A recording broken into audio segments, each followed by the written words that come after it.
제1강 광야 40년을 인도하신 하나님. 신명기는 하나님께서 출애굽 제1년 시내산에서 선포하셨던 10계명과 613조의 율법을 출애굽 제40년 모압 평지에서 거듭하여 선포하신 명령이다. 시내산에서는 하나님께서 출애굽을 직접 경험했던 출애굽 제1세대와 언약을 맺으셨지만 모압 평지에서는 하나님께서 40년 동안 광야 훈련을 받은 출애굽 제2세대와 거듭하여 언약을 맺으신 것이다. 하나님은 가나안 정복 전쟁을 앞둔 출애굽 제2세대였던 하나님의 군대에게 10계명과 613조의 율법을 거듭하여 명령하셨다. 하나님의 10계명과 율법을 믿는 믿음과 순종은 가나안을 정복할 수 있는 유일하고도 완전한 하나님의 작전이며 이스라엘 군대의 거룩한 행동 수칙이기 때문이다. 신명기 할 때 이 신은 거듭할 신이라는 한문으로 신신당부를 한다는 말은 거듭하고 거듭하여 당부한다는 의미이고, 신명을 다하여 충성하겠나이다 해서 신명이라는 말은 목숨을 바치고 거듭 바쳐서 충성을 하겠다는 의미입니다. 그래서 신명기는 하나님께서 거듭하여 선포한 명령들을 기록한 책인 것입니다. 광야 40년 행진이 끝나고 가나안 땅에 들어가기 직전에 이 신명기가 기록이 된 것입니다. 신명기는 모세오경을 총망라하여 복습하고 정리하는 내용입니다. 신명기 제1강은 이스라엘 백성이 왜 광야에서 40년 동안이나 방황했는지를 설명한다. 제2강은 이스라엘이 목이 곧았음에도 불구하고 여전히 그들을 하나님의 백성으로 삼아주신 하나님의 영원한 구원을 설명한다.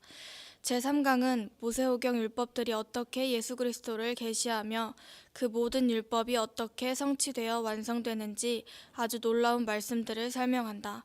그리고 제4강은 모세오경의 결론과 모세가 예수 그리스도를 어떻게 예표하는지를 설명한다. 그럼으로써 모세오경은 곧 모세복음이며 또한 예수오경이라는 것을 구체적으로 살펴본다. 1장 이스라엘 백성의 불신 1절 이는 모세가 요단 맞은편에서 이스라엘에게 선포한 말씀이라. 2절 호렙산에서 세일산을 지나 가데스 바네아까지 10하루길이라. 신명기에서는 신명기 34장 2절 단 한 번을 제외하고 시내산을 전부 호렙산으로 언급하고 있습니다. 북이스라엘 사람들은 시내산을 호렙산이라고 불렀고, 남유다 사람들은 그 호렙산을 시내산이라고 불렀던 것입니다.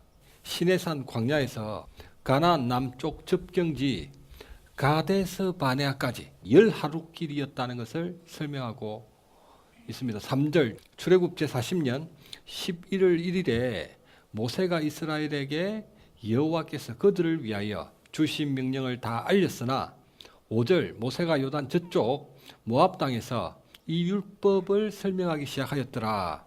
약속의 땅 가나안에 들어가기를 거부했던 모든 출애굽 1세대가 광야에서 죽어 이스라엘은 시내산에서 언약을 맺을 당시 아직 태어나지 않았거나 20세 미만의 새로운 세대로 교체되었다.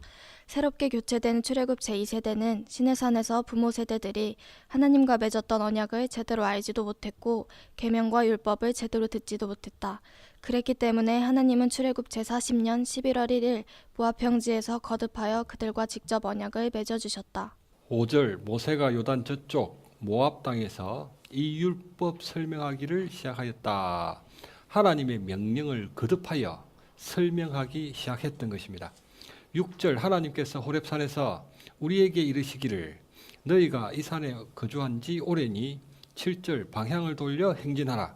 8절 내가 너희의 조상 아브라함과 이삭과 야곱에게 맹세하여 주리라 한 땅이 앞에 있으니 들어가서 그 땅을 차지할지니라. 아브라함에게도 이삭에게도 야곱에게도 맹세해 주셨습니다. 출애굽기 3장 6절 또 이르시되 나는 내 조상의 하나님이니 아브라함의 하나님, 이삭의 하나님, 야곱의 하나님이니라. 모세가 하나님 배웠기를 두려워하여 얼굴을 가리매 하나님은 스스로를 가리켜 아브라함의 하나님, 이삭의 하나님, 야곱의 하나님이라고 말씀하셨다. 하나님은 아브라함의 하나님, 아브라함 아들의 하나님, 아브라함 손자의 하나님이 아니시라는 의미다. 하나님의 언약과 하나님의 맹세는 혈통에 따라 대를 이어 저절로 물려지는 것이 아니다. 이스마엘은 아브라함의 혈통이었고 에서는 이삭의 혈통이었지만 하나님은 그들과 언약을 맺지 않으셨다. 하나님의 언약은 각 개인과 맺는 언약이며 하나님의 맹세는 개인적으로 해주시는 맹세다. 그래서 하나님은 출애굽 제2세대와 거듭하여 언약을 맺어주신 것이다. 아들아, 하나님께서 나에게 맹세해 주셨던 것은 큰 민족과 가나안 땅과 복이 되는 것이야. 이게 바로 그 계약서야. 잃어버리면 안 돼. 잘 보관해야 돼. 이런 식으로 언약은 물려받는 것이 아니라 하나님과 직접 개인적으로 맺는 것이며 우리도 마찬가지입니다. 하나님과의 개인적인 관계에서 구원이 발생되는 거지 단체전이나 가족전 이런 거 없다는 것입니다. 19절 우리가 호렙산을 떠나 가데스 바네아에 이른 때에 21절 하나님께서 이르신 대로 올라가서 차지하라. 두려워하지 말라. 주저하지 말라 한즉 22절 너희가 다 말하기를 우리가 먼저 사람을 보내어 그 땅을 정탐하고 우리에게 알리게 하자. 가나안 정탐은 이스라엘 백성들이 먼저 하나님께 제안했던 불신의 산물이었습니다. 이 민수기에는 보면 하나님이 명령을 하셔가지고 이스라엘 백성들이 12명 차출해서 정탐한 것처럼 기록이 되어 있는데 그 실제 내용은 하나님이 먼저 가봐라 보내신 것이 아니라 이스라엘 백성들이 하나님께 우리 그 땅을 먼저 정탐하고 올 수 있도록 기회를 달라고 부탁을 했던 것입니다. 그런데 그것이 바로 광야 40년 동안 방황하게 되는 그 징계의 화근이 되어버리죠. 38년 전 이스라엘 군대가 가데스 바네아에 도착했을 때 나흘만 더 북상했더라면 하나님의 약속의 땅이었던 가나안에 들어갈 수가 있었다. 그러나 이스라엘 백성은 광야에서 40년 동안을 보내야만 했고 출애굽 제1세대는 여호수아와 갈렙을 제외한 모든 백성이 그 광야에서 죽어야만 했다. 신명기는 이스라엘이 4일만 더 가면 들어갈 수 있는 가나안 땅을 왜 40년이 걸려서야 들어갈 수 있었는지 증거하고 있는 것이다. 29절 내가 너희에게 말하기를 그들을 무서워하지 말라 두려워하지 말라. 30절 너희보다 먼저 가시는 하나님께서 너희를 위하여 싸우실 것이며 31절 하나님께서 이곳까지 이르게 하셨느니라. 32절 이 일에 너희가 너희 하나님을 믿지 아니하였도다. 그들에게는 하나님의 약속을 믿고 무작정 떠났던 아브라함의 믿음이 부족했던 것입니다. 믿음. 2장 기업을 주시는 하나님. 1절 우리가 방향을 돌려 여호와께서 명령하신 대로 홍해의 길로 광야에 들어가서 여러 날 동안 세일산을 두루 다녔더니 2절 여호와께서 이르시되 4절 세일산에 거주하는 너희 동족 에서의 자손이 사는 지역으로 지날진대 5절 그들과 다투지 말라. 그들의 땅은 한 발자국도 너희에게 주지 아니하리니 이는 내가 세일산을 에서에게 기업으로 주었음이라. 8절 우리가 세일산을 떠나서 모압 광야 길을 지날 때 9절 여호와께서 내게 이르시되 모압을 괴롭히지 말라. 그와 싸우지도 말라. 그 땅을 내가 내게 기업으로 주지 아니하리니 19절 암몬 족속에게 이르거든 그들을 괴롭히지 말고 다투지도 말라. 하나님은 이스라엘 군대에게 에돔 족속과 모압 족속과 암몬 족속을 괴롭히지도 싸우지도 말라고 명령하셨다. 에돔 족속은 아브라함의 손자 에서의 자손이었고 모압 족속과 암몬 족속은 아브라함의 조카 롯의 자손들로 하나님은 그들에게도 땅을 기업으로 나누어 주셨다. 무엇보다도 하나님께서 아브라함에게 땅의 모든 족속이 너로 말미암아 복을 얻을 것이라고 약속하셨기 때문이다. 하나님께서 주신 기업은 그 누구도 좌지우지할 수 없다. 하나님은 주신다고 약속하셨던 기업은 반드시 주신다. 더불어 그 기업은 반드시 보존된다는 것도 이스라엘에게 교훈하셨다. 그처럼 이스라엘에게 가나안 땅을 기업으로 주실 거라는 하나님의 약속도 누구도 좌지우지할 수 없다. 기업이란 말은 유산이라는 의미입니다. 소유. 부모가 자녀에게 물려주는 유산, 소유가 기업입니다. 에돔과 모압과 암몬의 기업은 이 땅에서만의 기업이지 하늘에는 없습니다. 그러나 하나님의 백성들은 이 땅에서의 기업도 있고 하늘에서도 기업이 당연히 영원히 있다는 것. 10절 이전에는 에밈 사람이 거기 거주하였는데 모압 족속 이전에는 에밈 사람이 그 땅에 원주민으로 살고 있었다는 것입니다. 아낙 족속 같이 강하고 많고 키가 크므로 11절 그들을 아낙 족속과 같이 르바임이라 불렀으나 모압 사람은 그들을 에밈이라 불렀으며 12절 호리 사람도 세일의 원주민으로 거주하였는데 에스의 자손이 그들을 멸하고 그 땅에 거주하였으니 에돔 족속 이전에는 호리 사람들이 원주민으로 살았다는 것입니다.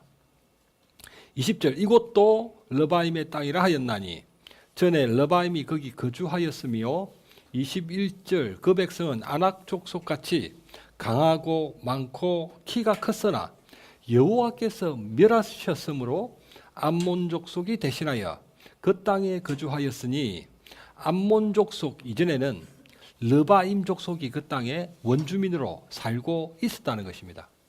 에밈은 두려운 자들, 아낙은 신장이 장대한 자들, 그리고 르바임은 도깨비들이란 의미다. 그 이름들의 의미처럼 그 원주민들은 신장이 장대한 거인들이었기 때문에 참으로 두려운 자들이었다. 심지어 사람이 아니라 도깨비라고 부를 정도였다. 그럼에도 불구하고 에돔과 모압과 암몬 족속이 그런 원주민들을 몰아내고 그 땅에 정착했다. 그들의 군사력이 우세했기 때문이 아니라 하나님께서 그 땅을 기업으로 주실 것이라고 작정하셨기 때문이다. 14절 가데스 바네아에서 떠나 세렛 시내를 건너기까지 38년 동안이라. 이때는 그 시대의 모든 군인들이 여호와께서 맹세하신 대로 다 멸망하였나니 가데스 바네아에서 보이셨던 하나님의 진노는 하나님께서 내리셨던 제일 큰 두 진노 중에 하나였습니다. 이스라엘 백성들이 가데스 바네아에서 나흘만 더 올라가면 가나안 땅인데 10명의 정탐꾼이 부정적으로 보고하는 바람에 이스라엘 백성들이 우리 안 가겠다, 약속의 땅에 안 들어가겠다 하는 바람에 하나님께서 진노를 하셨잖아요.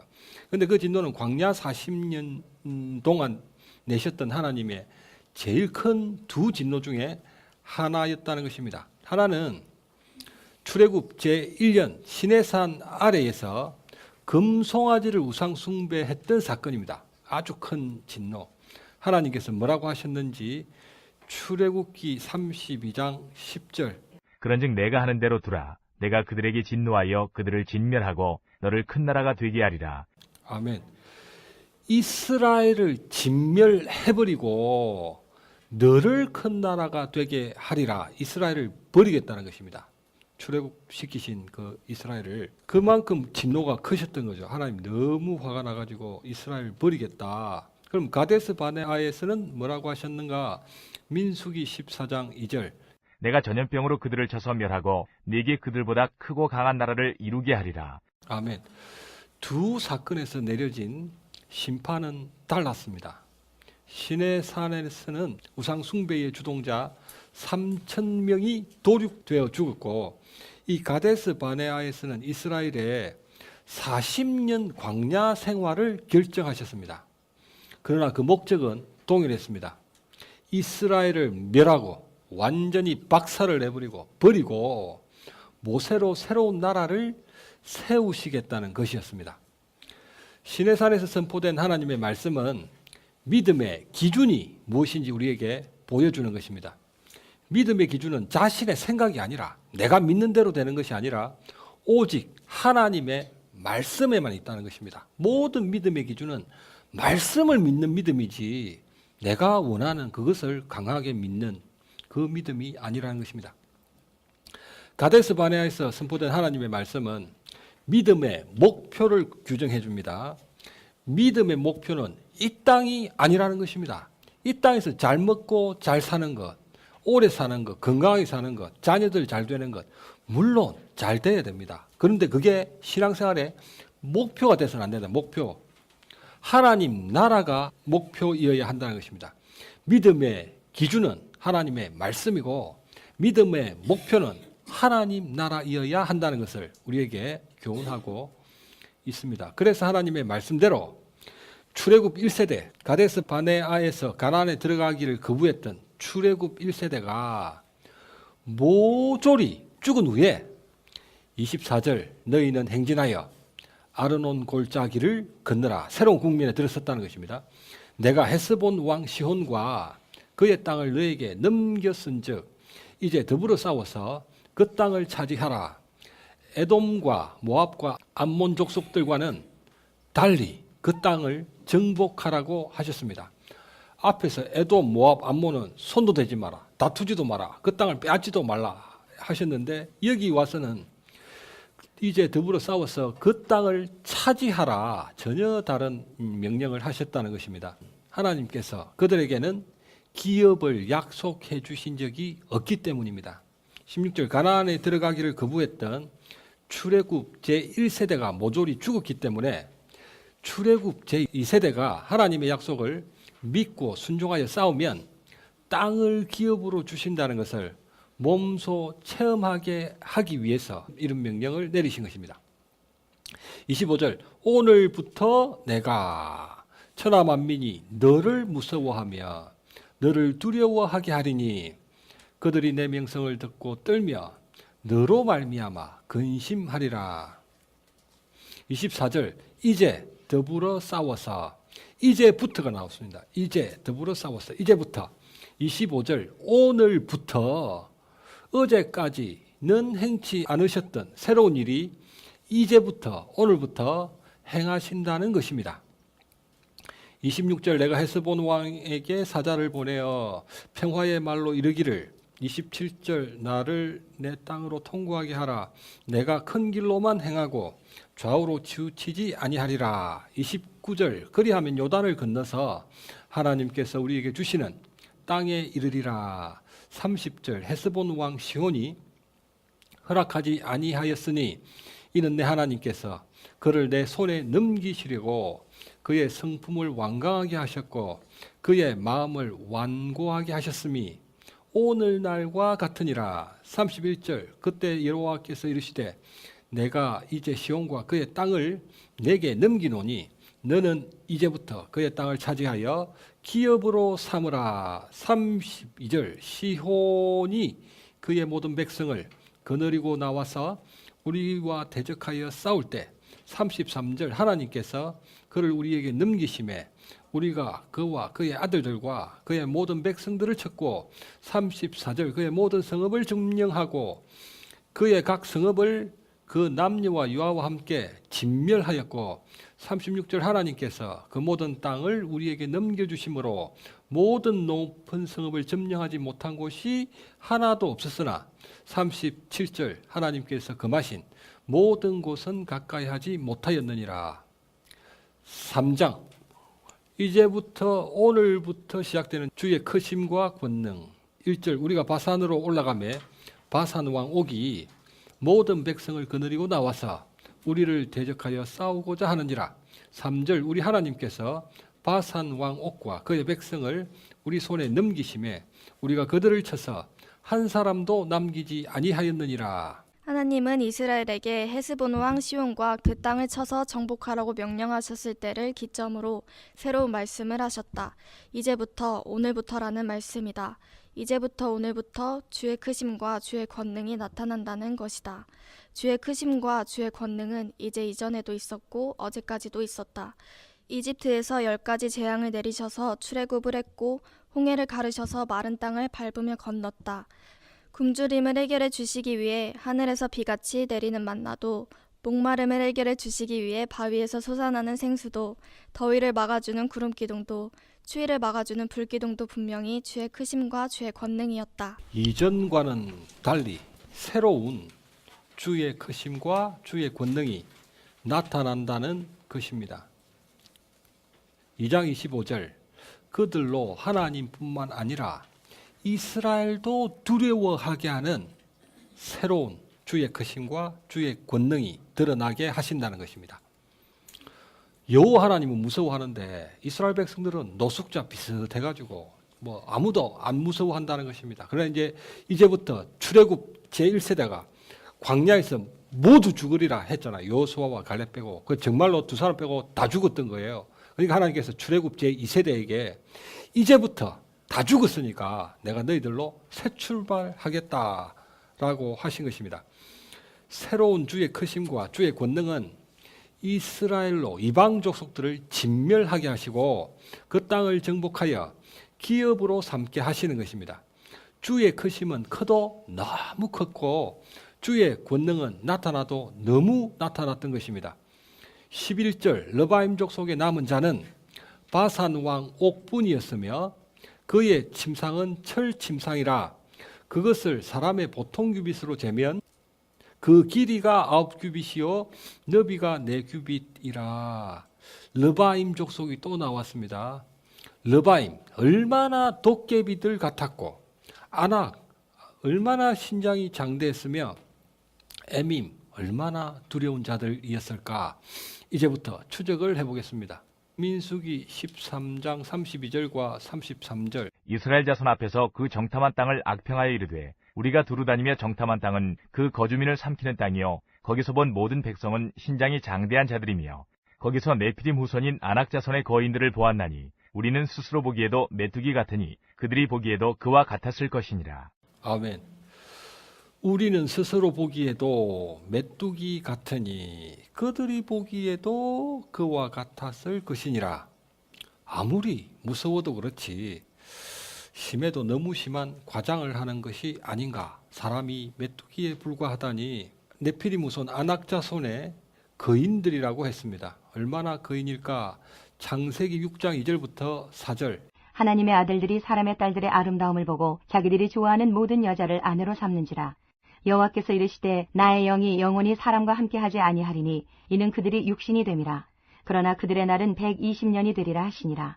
당시에 땅에는 네피림이 있었고 그 후에도 하나님의 아들들이 사람의 딸들에게로 들어와 자식을 낳았으니 그들은 용사라. 고대에 명성이 있는 사람들이었더라. 네피림은 떨어진다는 히브리어 나팔에서 파생된 이름이고 하나님으로부터 떨어져 나간 타락한 자들을 가리키는 표현입니다. 영어 성경에는 네피림을 자이언트, 거인들이라고 했습니다. 힘이 아주 강해서 전쟁에 능한 용사였고 전쟁에 워낙 능해서 이 땅에서 명성이 자자한 사람들이었습니다. 너무나도 강하고 악해서 그들의 죄악이 세상에 가득 차 홍수 심판이 일어날 정도였다는 것입니다. 창세기 10장 8절과 9절. 구스가 또 니무롯을 낳았으니 그는 세상의 첫 용사라. 그가 여호와 앞에서 용감한 사냥꾼이 되었으므로 속담에 이르기를 아무는 여호와 앞에 니무롯같이 용감한 사냥꾼이로다 하더라. 니무롯은 고대 중근동에서 가장 큰 도시들을 정복하고 바벨을 중심으로 강력한 성과 나라를 세운 절대 군주였습니다. 홍수 심판으로 인해 멸망했지만 다시 세상에 태어난 첫 용사 네피림이었습니다. 니무롯은 여호와께 맞서서 대적을 했고 사람을 학살했던 잔인한 사냥꾼이고 바로 바벨탑을 쌓았던 그 주동자였습니다. 신명기 3장 11절. 르바임 족속의 남은 자는 바산 왕 옥분이었으며 그의 침상은 철 침상이라. 유연한 나무 침상이 아니라 딱딱한 철 침상을 사용할 정도로 도깨비 같은 자라는 말입니다. 그것을 보통 사람의 규빗으로 재면 그 길이가 9규빗이요. 이 규빗은 길이 단위로 한 규빗은 장정의 손가락 끝부터 팔꿈치까지의 길이로 약 50cm 정도입니다. 침상 길이는 9규빗, 4.5m에 4.5m. 침대의 길이가 4.5m, 너비가 4규빗, 침상의 너비가 2m라는 것입니다. 길이 4.5m, 너비 2m. 그것을 사람의 보통 규빗으로 재면, 여기 보통 규빗으로 재면이라는 말은 보통 규빗이 아닌 특별한 규빗이 있다는 말입니다. 특별한 게 있으니까 야야 그 뭐 일반 사람들이 재면 말이야 이렇게 되는 거예요. 그러니까 일반 사람이 아닌 특별한 경우가 있었다는 말입니다. 거인족 르바임의 규빗은 너무 커서 특별했던 것입니다. 그래서 여기서 보통이란 말을 굳이 써야만 이게 이해가 되게끔 되어 있다는 것입니다. 바사나 옥은 도깨비들 같은 르바임, 신장이 장대한 아낙, 그리고 두려운 에밈으로도 불렸던 굉장한 거인이었다. 그의 신장은 최소 3.5m였고 어깨 너비는 1m 정도나 되는 엄청난 체격이었다. 바사나옥은 지금의 일반 남성들의 신장과 체격보다 2배가 될 정도로 굉장한 거인이었다. 이런 사람이 정말로 존재했을까? 돌연변이로 하나 정도는 있을 수도 있겠지. 사무엘상 17장 4절부터 7절. 블레셋 사람들의 진영에서 싸움을 도두는 자가 왔는데 그의 이름은 골리앗이요 가드 사람이라. 그의 키는 6규빗 한 뼘이요 머리에는 놋 투구를 썼고 몸에는 비늘 갑옷을 입었으니 그 갑옷의 무게가 놋 5,000세겔이며 그의 다리에는 놋 각반을 쳤고 어깨 사이에는 놋 단창을 메었으니 그 창 자루는 배틀채 같고 창날은 철 600세겔이며 방패든 자가 앞서 행하더라. 그의 신장은 3.5m입니다. 갑옷 무게가 60kg. 창의 무게가 아니고 창날 무게만 7.2kg. 창날 무게만 7.2kg. 골리앗 역시 네피림이었고 아낙 자손 거인족이었던 것입니다. 성경에만 나오는 거인들인가?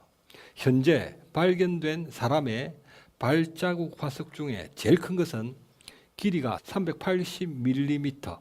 그 발자국의 길이로 전체 신장을 환산해 보면 2.6m 정도 됩니다. 키가 2.6m. 우리보다는 훨씬 크죠. 성경의 지리적 배경이 되는 터키 한 계곡에서 사람의 큰 다리뼈 일부가 발견되었습니다. 그 다리뼈 일부의 길이로 전체 신장의 길이를 환산해 보면 4.2m에서 4.9m라는 거예요. 4.9m. 그 정도나 되는 뼈가 화석으로 이미 발견이 되었습니다. 그 다리뼈의 구조와 성분을 분석한 결과 지금 우리 다리뼈와 성분이 똑같은 것으로 밝혀졌습니다. 고대에는 실제로 바산 왕 옥과 가드 사람 골리앗 같은 굉장한 거인족들이 살았던 것입니다. 여호수아 11장 21절과 22절. 그때 여호수아가 가서 산지와 헤브론과 드빌과 아납과 유다 온 산지와 이스라엘의 온 산지에서 아낙 사람들을 멸절하고 그가 또 그들의 성읍들을 진멸하여 바쳤으므로 이스라엘 자손의 땅에는 아낙 사람들이 하나도 남지 아니하였고 가사와 가드와 아스도세만 남았더라. 이스라엘 군대가 가나안 땅을 정복했을 때 이 아낙 자손들을 대부분 진멸했지만 가사, 가드, 아스도 이 블레셋 지방에 남아 있었다는 것입니다. 그 후손이 바로 골리앗이었던 것입니다. 이 사실을 알고 보니까 앞에서 나왔던 창세기 6장 네피림 용사들이 여자들을 마음대로 취할 정도로 강하고 악했다는 것을 알 수가 있습니다. 그래서 죄악이 세상에 가득 차 하나님의 홍수 심판이 일어날 수밖에 없는 상황이었던 것입니다. 창세기 10장 용사 니므롯이 주변 도시들을 정복하고 용감해도 너무 용감해서 하나님을 대적하고 사람들을 학살하고 그리고 바벨탑까지 쌓게 만들었던 것입니다. 무엇보다도 민수기 13장 33절에서 우리는 스스로 보기에도 메뚜기 같으니 그들이 보기에도 그와 같았을 것이니라. 메뚜기라고 표현했던 것이 심한 과장만은 아니었던 것입니다. 키가 2배로 크고 어깨 너비가 2배로 크니까 자신이 얼마나 왜소하게 느껴지겠습니까? 민수기 14장 6절부터 9절. 그 땅을 정탐한 자 중 눈의 아들 여호수아와 여분네 아들 갈렙이 자기들의 옷을 찢고 이스라엘 자손의 온 회중에게 말하여 이르되 우리가 두루다니며 정탐한 땅은 심히 아름다운 땅이라.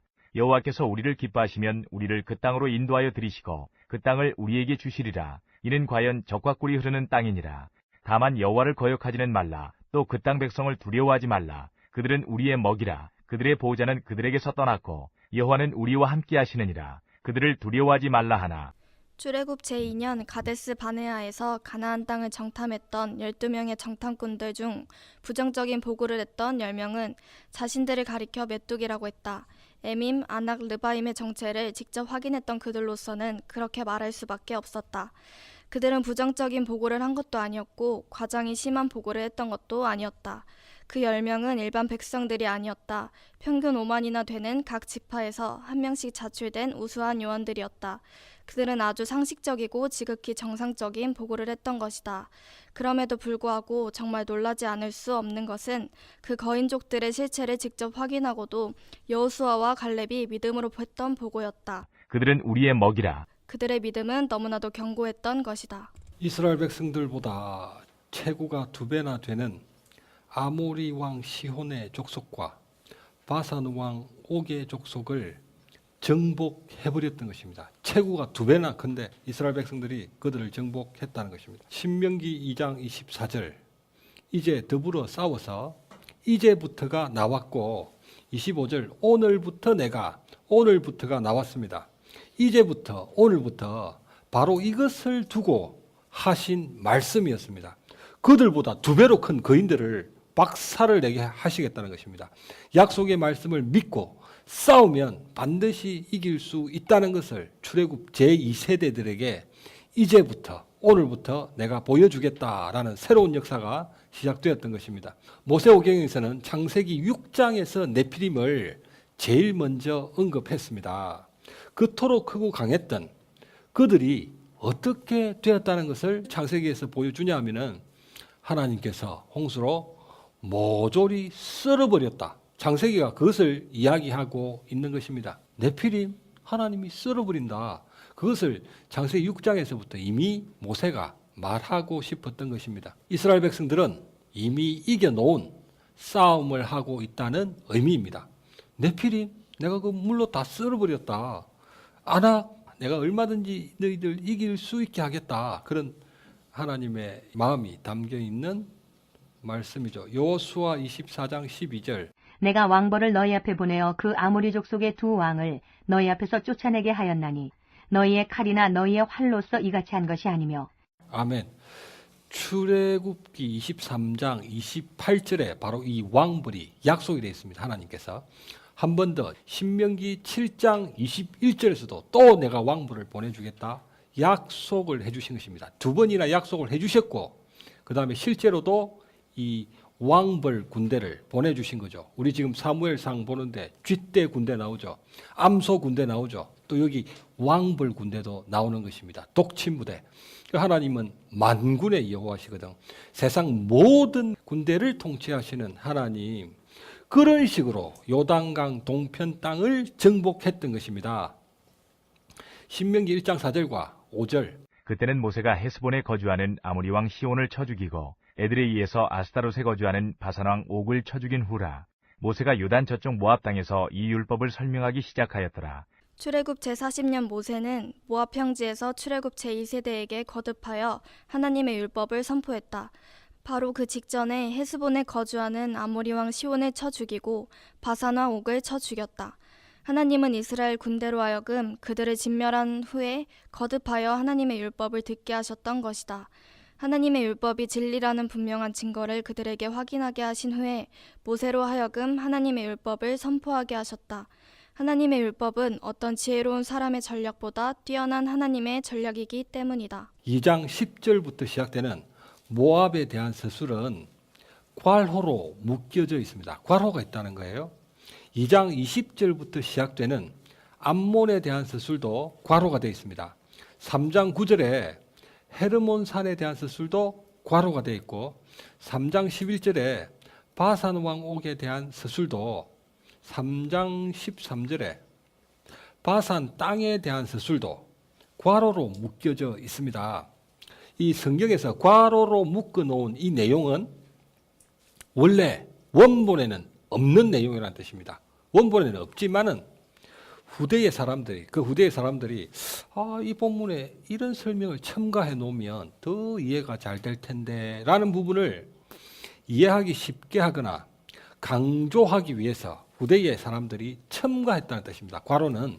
그런데 2장 12절 이스라엘이 여호와께서 주신 기업의 땅에서 행한 것과 같았느니라 이 말씀이 있다는 거예요. 이스라엘이 여호와께서 주신 기업의 땅에서 행한 것과 같았다. 여호와께서 주신 기업의 땅은 가나안 땅을 말하거든요. 그러니까 이미 가나안 땅을 정복했다는 뜻입니다. 지금 이 괄호를 써넣었을 때는 가나안 땅을 정복하고 나서 이 괄호의 내용을 추가한 거예요. 그러니까 가나안 땅을 정복하기 전에는 이 괄호의 내용은 사실상 없었지. 괄호가 없는 그 신명기를 갖고 있었는데 가나안 땅을 딱 정복하고 나서 야, 진짜로 우리가 정복을 했네. 안 될 줄 알았는데 정말로 될까 의심도 있었는데 진짜로 가나안 땅을 정복해버린 거예요. 그 큰 르바임, 아낙, 에밈을 모조리 몰아내고 가나안 땅을 정복했거든. 그런데 정복하고 보니까 이 하나님께서 주신 약속이 너무너무 옳거든. 간증할 것도 많고. 그래서 후대 사람들이 이 부분에 이걸 청각, 야야, 옥에 키가 여기 안 들어갔네. 바산왕 옥에 얼마나 크냐. 그럼 그것도 넣자. 우리가 그렇게 큰 괴물들을 이기다니 하나님의 능력이 아니고서는 이런 일이 있을 수 없는 거니까 그들의 신장과 바산 옥에 철침상 길이를 넣자 해가지고 이런 식으로 첨가가 된 내용이라는 것입니다.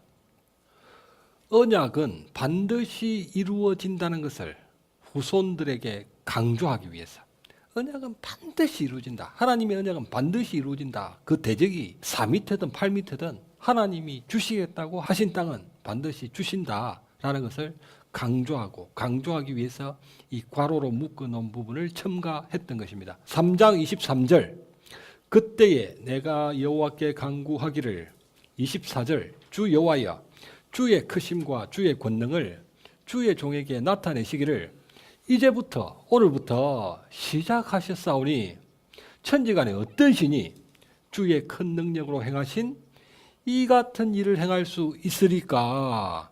25절 구하옵나니 나를 건너가게 하사 요단 저쪽에 있는 아름다운 땅을 보게 하소서.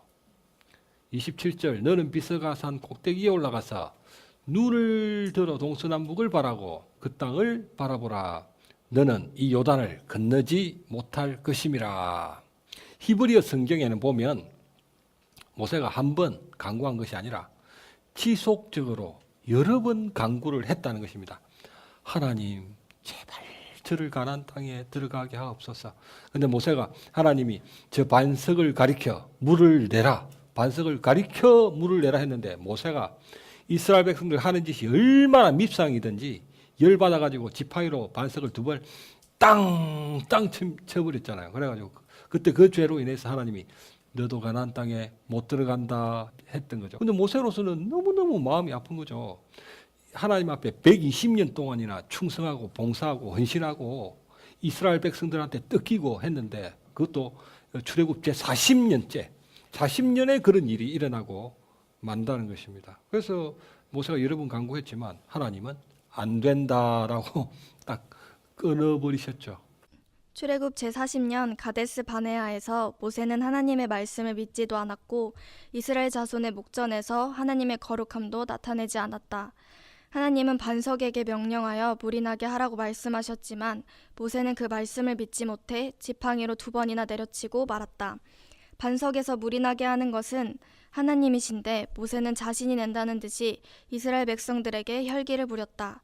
거룩하신 하나님께서 이스라엘 백성들에게 그 영광을 받으셔야 했지만 모세가 그 영광을 가리고 말았던 것이다.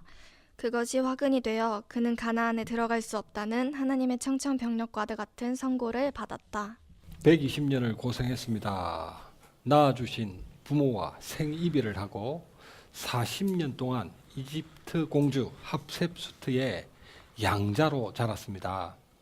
그런데 길러준 이집트 공주 양모와도 생이별을 하고 40년 동안 광야에서 목동으로 살았습니다.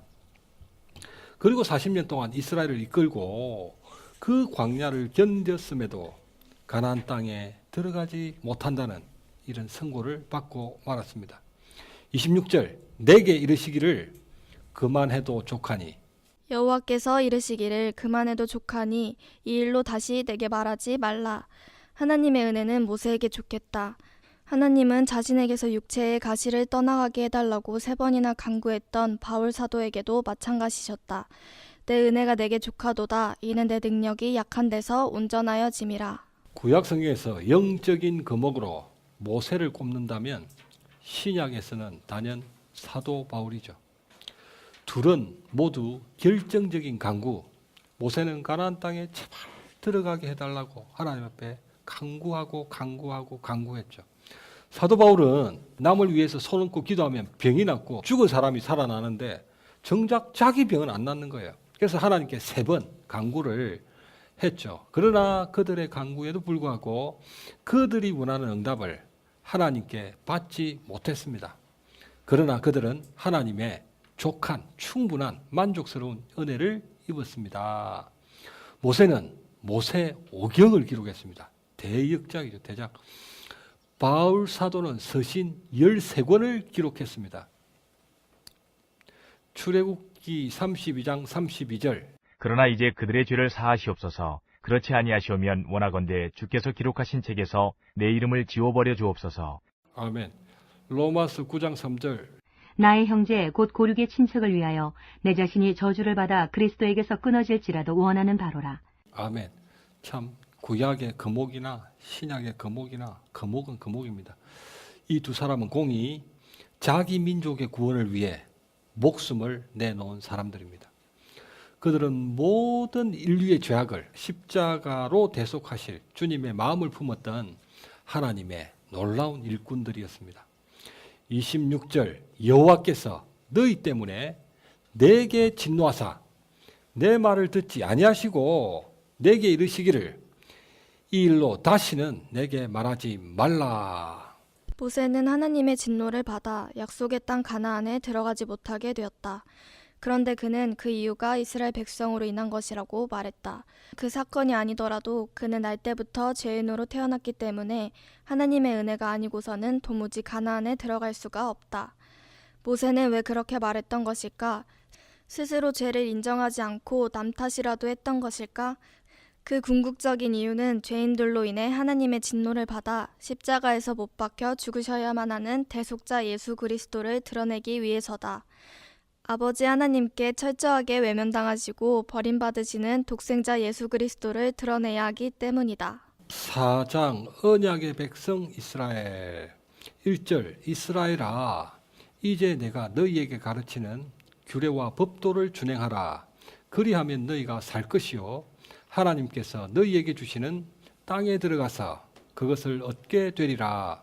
이스라엘 군대가 지난 40년 동안 하나님께 받았던 훈련은 아말렉 군대, 아랍 왕의 군대, 미디안 군대를 물리치고 아모리 왕 시온을 물리치며 바산과 옥을 물리침으로써 전쟁의 경험을 축적해 군사력을 증강시키는 것이 아니다. 그들은 오직 하나님의 말씀에 순종하는 믿음의 훈련을 받았다. 하나님께서 그들에게 무슨 말씀을 하시든 그 말씀대로만 순종한다면 반드시 승리할 수 있다는 것을 깨닫는 훈련이었다. 2절 내가 너희에게 명령하는 말을 너희는 가감하지 말고 빼지도 말고 더하지도 말고 심지어 순서를 바꾸지도 말고 여호와의 명령을 지키라. 영어 알파벳 GOD는 God, 하나님이라는 뜻의 단어가 되지만 순서를 바꾸면 DOG, 멍멍이로 변해버리는 것입니다. GOD 놓으면 하나님이라는 뜻이 되는데 그 순서를 바꾸버리면 DOG, 멍멍이가 된다는 것입니다. 하나님의 말씀을 이 순서를 바꾸면 하나님이 될 수도 있고 멍멍이가 될 수도 있다는 것입니다. 잘못하면 멍멍이를 우상 숭배하는 경우가 될 수도 있는 것입니다. 세상에는 하나님을 유일신으로 섬기는 4대 종교가 있다. 유대교, 이슬람교, 천주교, 그리고 기독교다. 수많은 이단들도 나름대로는 하나님을 믿는다고들 말한다. 심지어 대부분의 이단들은 우리와 똑같은 성경도 갖고 있다. 기독교가 그들과 다른 이유는 하나님의 말씀에 대한 해석, 교리가 다르기 때문이다. 진리는 오직 기독교에만 있다. 보통은 유대교에서 이슬람교와 천주교와 기독교가 파급되었다고 말한다. 그래서 기독교를 신교, 천주교를 구교라고도 부른다. 1517년 10월 31일 마틴 루터가 종교개혁을 일으킴으로써 천주교로부터 기독교가 분리되었다고 생각하기 때문이다. 개신교라는 말도 고칠 개자와 새로울 신자를 써서 천주교로부터 고쳐 새롭게 된 종교라는 의미로 사용한다. 아담과 하와가 믿었던 종교는 여자의 후손이라는 원시 복음, 그 복음을 믿음으로써 구원받는 기독교였습니다. 보통 역사, 종교 역사를 설명하면 제일 처음 유대교가 있었고 유대교에서 천주교가 파생되었고 천주교에서 기독교가 떨어져 나왔다. 이렇게 역사는 기록을 하죠. 떨어져 나왔다. 떨어져 나와서 기독, 그리스도, 말씀이라는 뜻이죠. 그래서 말씀 중심적인 성도들, 무리들이 떨어져 나와서 기독교를 형성했다. 그들은 천주교와는 달리 고칠 개자에 새로운 신자, 개신되었다. 그래서 이제 그 정치적 형태로는 개신교라는 이름이고 그 본질은 말씀 중심이니까 기독교라고 하는 것입니다. 그래서 개신교나 기독교나 같은 말인데, 그리고 우리 기독교는 유대교에서 천주교가 나오고 천주교에서 기독교가 나온 것처럼 보통 그렇게 이야기를 하는데 안 그렇습니다.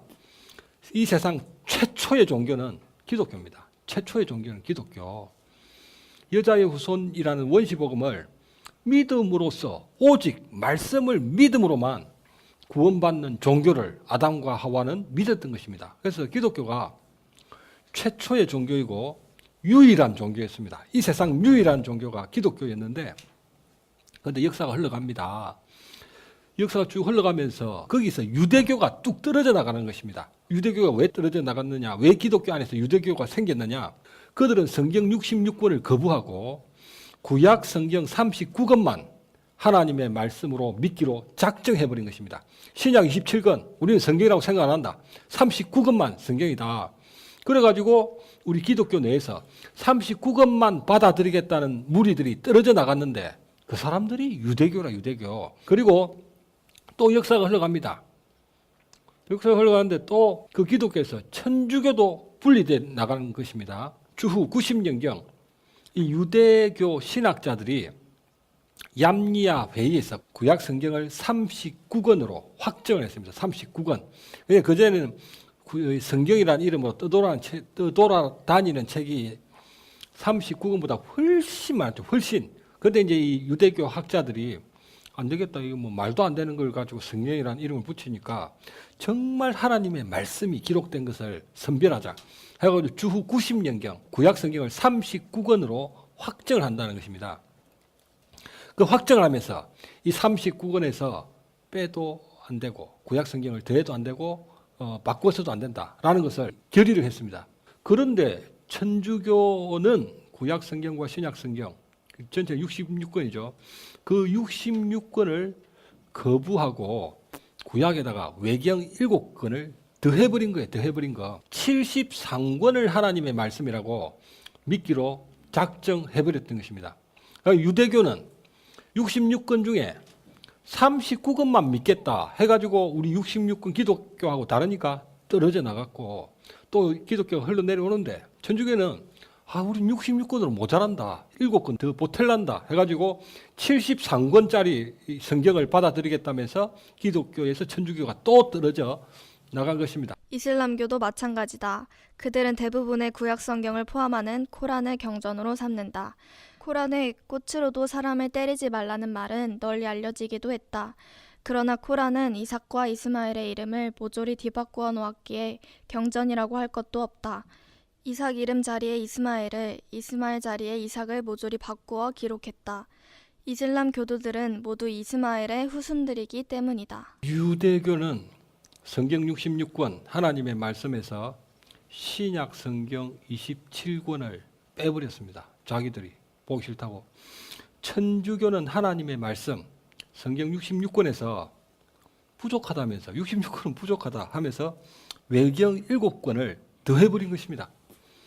이슬람교는 이삭과 이스마엘을 모조리 뒤바꿔서 적어 놓았습니다.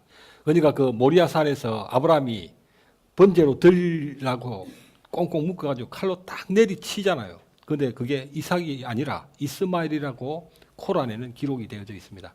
그러니까 성경도 아니지. 성경도 아니라 1장 2절 호렙산에서 가데스 바네아까지 10하룻길이라는 말로 시작을 했습니다. 10하룻길. 10하룻길.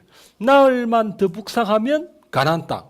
보름만 가면 가나안 땅인데 왜 이스라엘 백성들이 40년 동안 그 광야를 뺑뺑이를 돌았느냐. 그것을 말하고 있다고 했죠.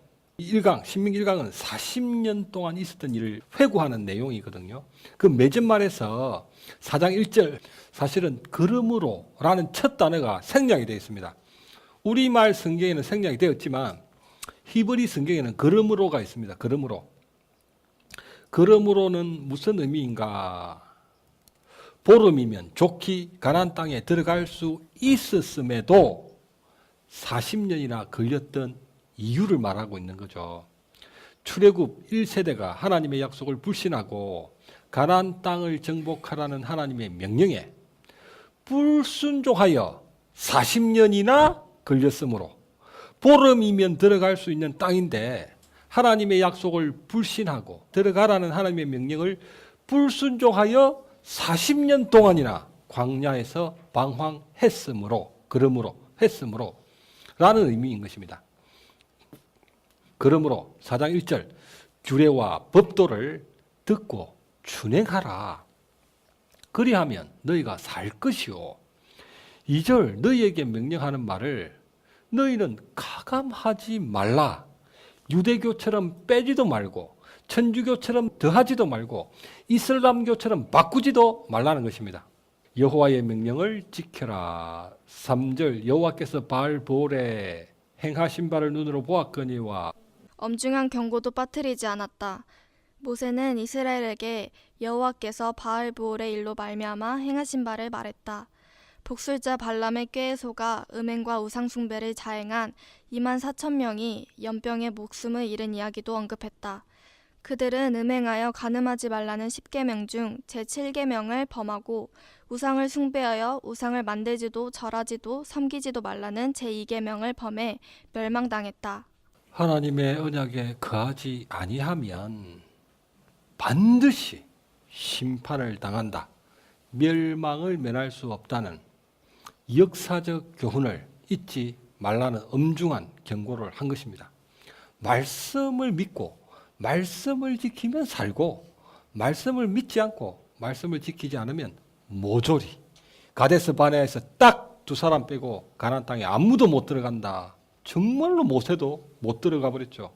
그리고 출애굽 1세대가 모조리 죽을 때까지 하나님은 돌리시는 거예요. 당신께서 말씀하셨기 때문에 약속하신 바는 반드시 이루신다는 것입니다. 모세는 지난 40년을 맺는 말에서 조상들의 실패를 답습하지 않기 위해서는 하나님의 말씀인 계명과 율법을 바르게 알고 지켜 행하라고 했다. 어떤 말씀도 가감해서는 안 된다고 했다. 하나님의 말씀은 절대로 뺏어도 안 된다. 절대로 더해서도 안 된다. 절대로 바꾸어서도 안 된다. 우리는 기독교다. 그 어떤 것도 우리의 기준도 근거도 될 수 없다. 오직 성경 66권 하나님의 말씀만이 그 본질이다. 예수 그리스도는 바로 그 말씀이 육신이 되신 분이시다. 예수님은 곧 말씀이죠. 말씀. 그래서 예수님을 믿는다라는 말은 예수님의 말씀, 하나님의 말씀을 믿는다는 의미고 예수님을 우리가 안다라는 말은 하나님의 말씀을 아는 것을 말합니다. 성경을 아는 걸 하나님을 안다라고 하는 것입니다. 그런데 하나님을 믿는다는 다 동의하는데 하나님을 알고 있는가에는 다 뭐 이 고기를 슬레슬레 하겠죠. 누가 뭐 끄덕끄덕 하겠습니까? 그럼에도 불구하고 정말로 성경을 하나도 모른다면 그걸 과연 하나님을 믿는다라고 말할 수 있겠나? 그 사람이 말하는 하나님은 이슬람교에서도 하나님이라 부르고 천주교에서도 하나님이라 부릅니다. 그러니까 도대체 그 사람이 지금 믿고 있는 하나님이 천주교의 하나님인지 이슬람교의 하나님인지 알 수가 없다는 것입니다. 기독교의 하나님이기 위해서는 하나님의 말씀을 바른 교리 위해서 우리가 부지런히 읽고 배우고 그리고 암기하고 그렇게 해나가야만 하나님을 바르게 알 수가 있다. 성도는 거듭 명한다는 이 신명기의 책 이름의 의미처럼 십계명과 율법을 비롯한 모든 하나님의 말씀을 처음부터 끝까지 순서대로 거듭하여 읽고 배워야 한다는 것입니다. 모세가 그것을 강조하죠. 자손들에게도 부지런히 가르쳐서 그들에게도 완전하신 하나님의 말씀을 알게 해야 한다. 성경 66권 1189장 31,102절은 설교자나 목회자에게 주신 말씀이 아닙니다. 모든 성도에게 66권 1189장 31,102절을 주신 것입니다. 신명기는 모세가 지난 광야 40년을 살아본 후 내리는 결론이다.